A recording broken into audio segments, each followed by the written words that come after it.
Hi friends, welcome to Indu's Kitchen.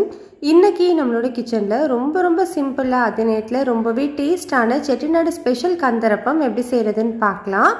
உங்களுக்கு sweet சாப்பிடணும் போல இருந்தாலோ இல்ல சட்னி ஏதாவது ஈவினிங் ஸ்நாக்ஸ் செய்யணும் அப்படினாலோ இத நீங்க ட்ரை பண்ணி பாருங்க. டேஸ்ட் அவ்ளோ சூப்பரா இருக்கும்.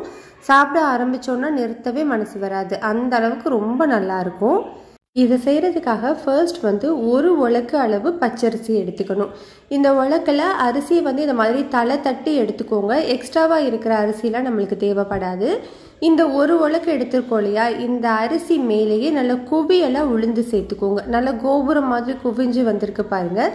கீழே விழுந்திருக்கிற எக்ஸ்ட்ரா உளுந்து எல்லாமே எடுத்துடலாம். இந்த அரிசி இந்த உளுந்து இது ரெண்டு மட்டும்தான் நம்ம யூஸ் பண்ணிக்க போகிறோம். நம்ம எடுத்து வச்சிருக்கிற அரிசி உளுந்து அப்படியே பவுலில் சேர்த்துக்கோங்க. இப்போ இது கூடவே 1/4 கப் அளவு கடலைப்பருப்பு சேர்த்துக்கலாம். நீங்கள் கடலைப்பருப்பு கூடவே 1/4 கப் அளவு பாசிப்பருப்பும் கூட சேர்த்து செய்யலாம். அதுவுமே ரொம்ப நல்லாயிருக்கும். நான் இன்னைக்கு கடலைப்பருப்பு மட்டும்தான் சேர்த்துக்கிறேன். இப்போ இது கூடவே 1/4 டீஸ்பூன் அளவு வெந்தயம் சேர்த்துக்கோங்க. இப்போ இது எல்லாத்தையுமே 3லேருந்து 4 முறை நல்லா கழுவி எடுத்துக்கோங்க.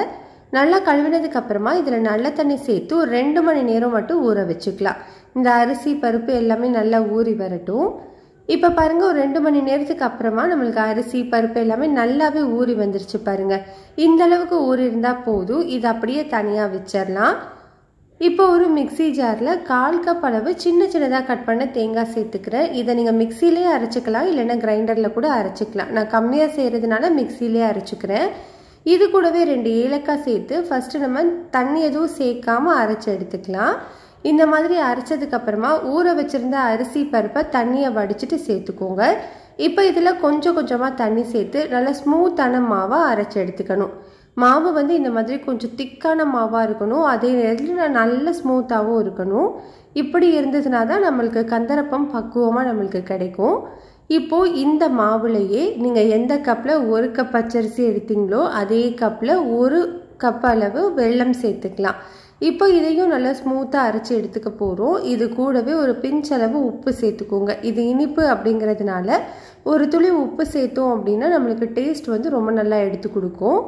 இப்போ நான் அரைச்சி எடுத்துருக்கிறேன் பாருங்கள். இந்த அளவுக்கு நல்லா ஸ்மூத்தாக வலுன்னு அரைச்சிருக்கணும். மாவோட கன்சிஸ்டன்சி உங்களுக்கு தோசை மாவு பதத்தில் இருக்கணும். இப்போ அரைச்சிருக்கிற மாவை அப்படியே பவுலில் சேர்த்துக்கலாம்.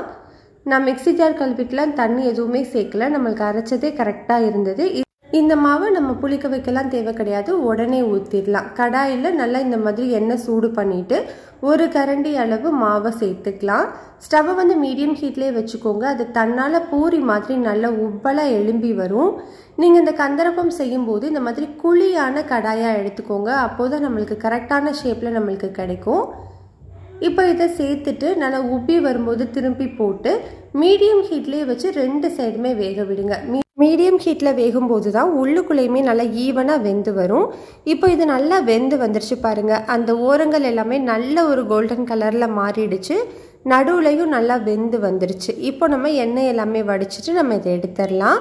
அவ்வளோதான், நம்மளுக்கு ரொம்பவே டேஸ்டான கந்தரப்பம் ரெடி ஆகிடுச்சு. இதே மாதிரி நம்ம எல்லாத்தையுமே செஞ்சு எடுத்துக்கலாம்.